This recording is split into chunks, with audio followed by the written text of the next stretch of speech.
जय जगन्नाथ साग मैंने आपको आउ गोटे ब्लॉग को स्वागत।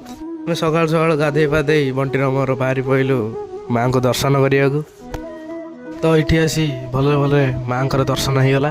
तो सांग मैंने चलते देखा बंटी ये कौन बेपार कर बंटी भाई सब कौन बिकुच कुह भोग सामग्री बिका माँ आज नवमी पूजा भोग आज कौन सब भोग अच्छी धूप अच्छी दीप अच्छी नड़िया सब ढका फुका सब पूजा जाए सब सामग्री लगे सब आवेलेबल अच्छे।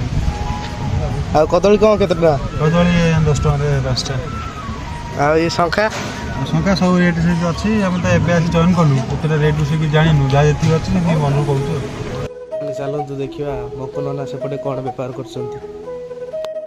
तो मकुनना आज राति कौन सब आइटम हम चाट हम ब्रेड चप हम लंका चप हम पकुड़ी हम अच्छा कटलेट हम मंचूरियन हम।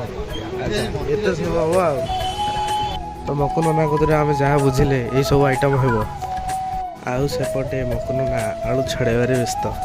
तो सांग मैंने आज ब्लॉग जब भल लगी तो लाइक कमेंट शेयर करेंगे आउ सब्सक्राइब करिए जमार भूलिए नहीं। रोज जय जगन्नाथ।